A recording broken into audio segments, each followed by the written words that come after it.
गेल्या काही वर्षांपासून बंद असलेल्या अचलपूर येथील फिनले मिलच्या पुनर्स्थापनेसाठी राज्य शासनाने 20 कोटींचा निधी देण्याचे मान्य केले। या आश्चर्यवादावरून अचलपूरचे आमदार बच्चू कडू व बडनेराचे आमदार रवी राणा यांच्यात पुन्हा एकदा जुंपल्याचं पाहायला मिळालं। अमरावती जिल्हा नियोजन बैठकीत याचे पडसाद उमटले। बच्चू कडू हे आयत्या बिळावर नागोबा असल्याचा आरोप राणा यांनी केला, तर राणा किती लोकांना मूर्ख बनविणार असा पलटवार कडू यांनी केला।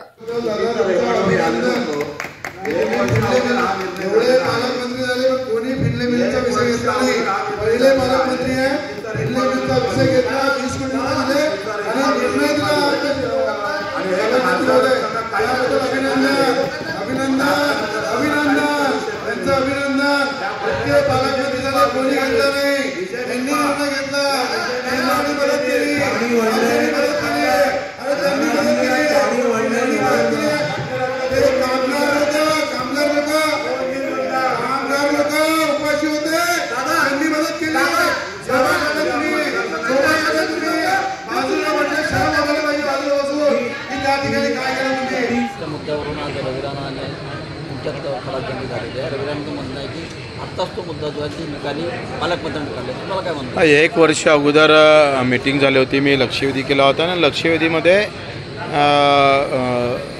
आपण असं म्हटलं होतं का एकतर राज्य सरकारनं चालवायला घ्यावं, नाहीतर मग केंद्रानं तरी चालू करावं, आणि राज्य सरकारला पैसे द्यायची तयारी नसेल तर केंद्र सरकार पैसे द्यायची तयारी नसेल तर राज्य सरकारनं ते द्यावं। आणि मग तसंच आमचा चंद्रकांत पाटील साहेबांसोबत मीटिंग झाली, त्याला 1 वर्ष झालं। 1 वर्ष झाल्यानंतर त्यानुसार मीटिंगचे मिनिट्स माझ्याजवळ आहे, ते पत्र मी CM साहेबांना गेलो, CM साहेबांचं पत्र दिलं, ते पण माझ्याकडे आहे। 1 वर्ष अगोदरच ते 20 कोटी आम्ही देतो असं केंद्र सरकारने प्रस्ताव पाठवला। 1 वर्ष झाला त्याला, त्या देण्याचं कबुली 1 वर्ष झालं, तो प्रस्ताव पाठवला, केंद्रानं तो स्वीकारला नाही, आणि मग आता त्याचा विनाकारण श्रेय घेण्याचा प्रयत्न जो केला जातो तो मला वाटते अतिशय निंदनीय आहे। स्वतःच्या मतदारसंघातल्या 2 मिल बंद आहे, विजय मिल बंद आहे आणि अमरावती गोर्स मिल पण बंद आहे स्पिनिंग।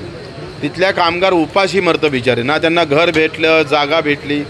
तिथं हे राणा परिवार कधी 1 आमदार आणि 1 खासदार असताना ते सुरू करू शकले नाही, आणि ज्या मिलवर आम्ही सातत्यानं प्रयत्न केला, इवन 50% पगार दिला जात होतं। मी राज्यमंत्री असताना हा प्रस्ताव आपण पाठवला, त्याला 2 वर्ष झाले, आणि त्या काळात आपण 20 ते 23पर्यंत 100% पगार भेटत होता। नंतर खासदार असूनसुद्धा या भागातल्या कामगारांना केंद्र सरकारची हे मिल केंद्र सरकारची मिल आहे, आणि केंद्र सरकारच्या मिलनं ह्या आमच्या नवनीत राणा खासदार असताना फक्त 50%च पगार देत होता। तेव्हा एक शब्द त्या लोकसभेमध्ये विचारला गेला नाही। काल मीटिंग झाली तेव्हा मी हे लक्षात आणून दिलं का कामगार ॲक्टनुसार 100% पगार देणं गरजेचं आहे। तेव्हा देवेंद्रजींना कबूल केलं का आम्ही 100% पगार देण्यास भाग पाडू, तो त्याने कबूल केल्यानंतर तो भेटेल आहे। आता 100% पगार भेटला तर किमान आमच्या कामगाराची आत्महत्या होणार नाही।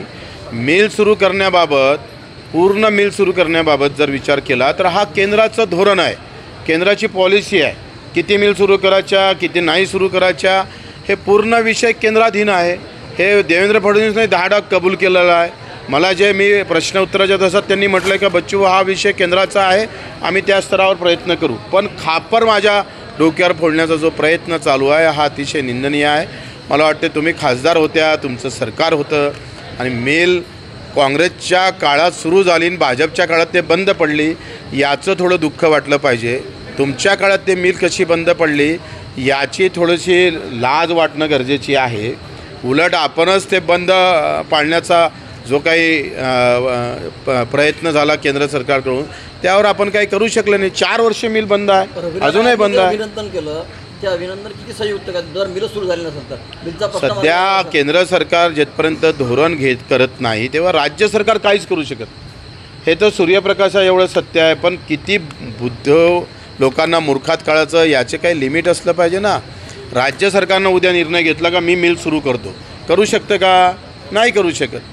जिथपर्यंत केंद्र याच्यावर निर्णय घेत नाही, 26 मिल राज्यातल्या देशातल्या बंद आहे, त्यातल्या 2 महाराष्ट्राचे आहे, MP बाजूची मिल बंद आहे, आणि तेव्हा केंद्र सरकारनं 26 मिलच्या माध्यमातून असंख्य तरुणांना बेरोजगार केलं, एकट्या अचलपूरच्याच केलं नाही तर संपूर्ण देशातल्या तरुणांना बेरोजगार केलेला आहे.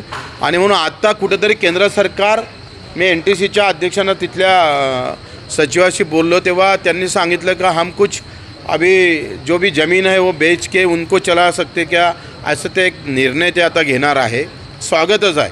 आखरी राजकारण व्हायला नको, ते मिल सुरू होणं महत्त्वाची आहे, परंतु जाणीवपूर्वक मला बदनाम करण्याचा जो प्रयत्न आहे तो फार चुकीचा आहे.